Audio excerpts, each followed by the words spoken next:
The Reserve Bank of India's new liquidity framework signals an easier liquidity stance, but only if financial conditions warrant it. Let's discuss the salient points of the framework and the possible reaction in the money market with Professor Ananth Narayan of SPJIMR Institute of Management and Research. You've seen the various points that were highlighted and spoken about, Ananth, and we'll come to each of these individual points in just a bit. But your take on the initial reaction that you would likely see in the bond market because of these announcements. Yeah, morning, Davina. Look, the market had a lot of expectations from this review. This review is long overdue, by the way. It was promised to us in mid-July. It's been over 2 months now of delay. Essentially, the market was hoping that the RBI would revamp the liquidity framework from what the old dogma was. I think the market will be slightly disappointed by what's come out.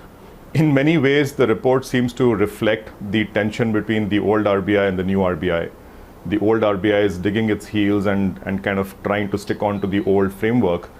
At the same time, it's given some leeway in terms of the point you mentioned, financial conditions. If financial conditions warrant, then liquidity can be kept surplus, which will give some relief to the market. It also has some elements which are good, better reporting, better use of instruments, etc., which I think are welcome. So all in all, market will probably be slightly disappointed. I think the report reflects a bit of a tension between old RBI and new RBI. Old RBI prevails in terms of the core thinking, but has given leeway for the new RBI to provide relief to the market when required. And it has some elements of new ideas, which I think are good. Okay, so the fact that the report says that a separate provision of assured liquidity is no longer needed, is that a slight bit of a negative, according to you? Well, actually, it probably makes sense, Davina. I guess what it suggests is that banks have been relying on both sides, both to borrow as well as to lend funds on the RBI. And because the corridor is so narrow, it's easier for banks to deal with the RBI than with amongst themselves. That's not a healthy practice, and therefore the point the report makes that the RBI should do one net operation wherever possible and allow the markets to kind of deal amongst themselves, I think makes a lot of sense.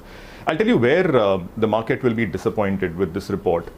Some of the old, if I can call it, dogmas of the RBI continue to persist. One of the points that the market has been making is that liquidity conditions are a powerful adjunct to monetary policy stance. And we've seen this for time immemorial, including now. If you have surplus liquidity, short-term rates tend to come down faster, your CP rates, CD rates, T-bill rates, and therefore eventually deposit rates. On the flip side, if liquidity is persistently deficit, then you do see short-term rates going up, and that transmits into lending rates eventually. Now, one of the asks, therefore, was please acknowledge that liquidity can be a great tool to aid transmission of whatever your monetary policy stance is. This report completely negates that.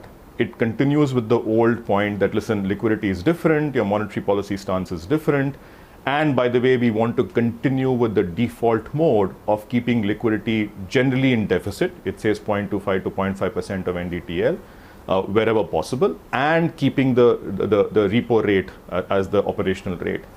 Second area where it kind of disappoints is it continues to look at the weighted average call rate as the measure of liquidity in the system. Now, market participants, including myself, have long argued that WACR, as they call it, is a very poor measure of liquidity. It's a price measure of a liquidity metric. And irrespective of whether you have 5 lakh crore surplus or 5 lakh crore deficit, your weighted average call rate will be close to the repo rate because of the RBI operations. But there is a big difference in transmission depending on which side of the liquidity spectrum you are in. So that again remains an old dogma, which unfortunately remains uncontested.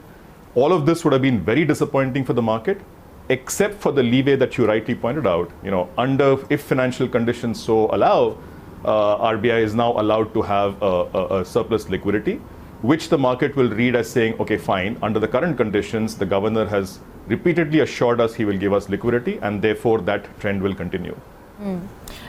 Also the fact that they've pointed out that the buildup of large deficit or surplus, if expected to persist, should be offset through open market operation, forex swaps, and long-term repo operations at market rates. Now, was there an expectation to tinker with that, or this was as per norm?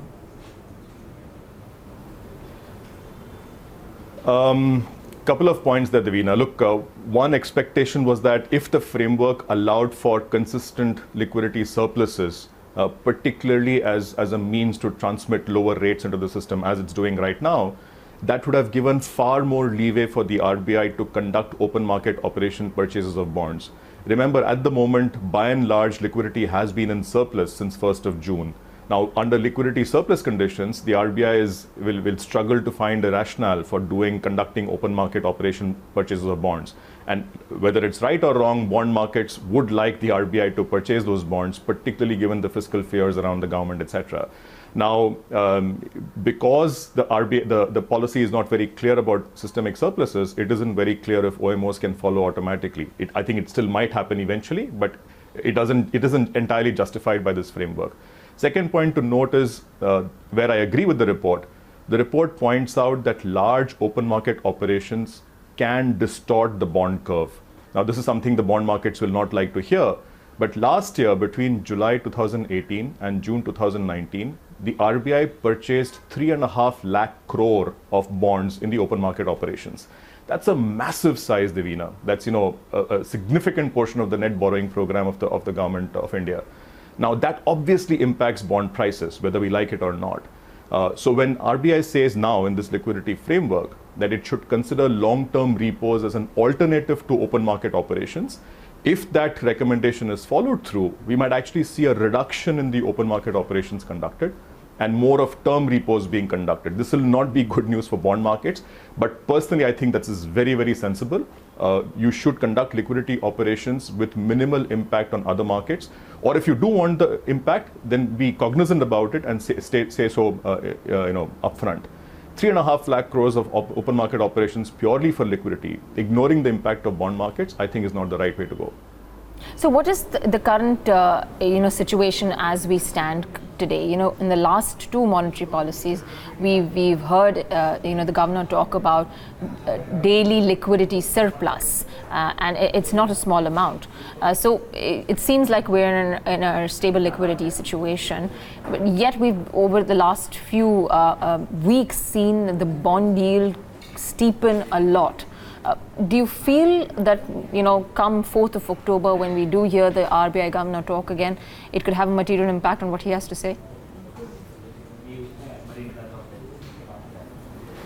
Again, few quick points, Devina. Look, first off, I think this governor has made it amply clear that he intends to give relief to the system. Financial stability is the word he's used several times, and he's also mentioned he's watching the situation around NBFCs, etc., very carefully. I think, therefore, this current situation of surplus liquidity, which has been on since 1st of June, will continue. I think the governor will be very, very careful to maintain that. To that extent, short-end rates should remain low. At the moment, because of GST outflows, etc., we are seeing a bit of a dip in these surpluses, but I think it will revert back to normal pretty soon. So liquidity stance, I don't think will change. You're right, bond yields have hardened considerably over the last few days. Despite GDP growth coming at 5%, despite assurances that from the RBI that they will keep liquidity and monetary policy easy, I think a couple of reasons for that. One is, given the stretched nature of the overall fiscal deficit, a lot of which is hidden through public sector borrowing, etc., the pressure on borrowing from not just the government of India, but from state governments and from public sector enterprises on the longer end of the curve is significant. And that is, keeping it, the market is therefore struggling to bring down yields when there is so much of borrowing from the government going through in that particular sector. Second, the announcement last Friday of a significant reform, which is the tax rate cut, the corporate tax rate cut, does again bring the fiscal deficit back into focus. The fear is a stretched fiscal balance will reduce the room that the Monetary Policy Committee has to cut rates. And on the other hand, it might lead to eventually higher borrowing program from the government. So that again is causing bond rates to kind of harden up. So it's a bit of a tension that we'll have to deal with. There is fiscal pump priming of the economy or support to the system coming through, and that unfortunately will keep longer end rates elevated.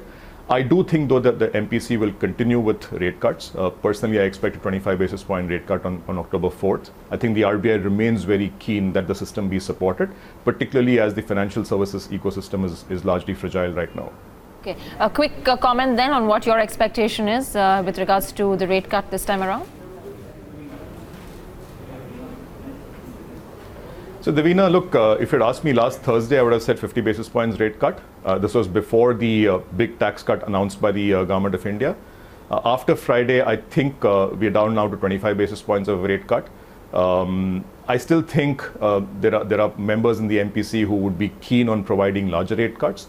But particularly with the fiscal question coming up, it might be tough for them to push for anything larger than 25 basis points rate cut. So I think 25 basis points rate cut with an assurance maybe in the press conference that follows, and I'm sure your brethren will be asking the right questions, that liquidity will remain easy for now, notwithstanding whatever this report says. So that point about financial conditions being used as a context to allow for surplus liquidity will continue.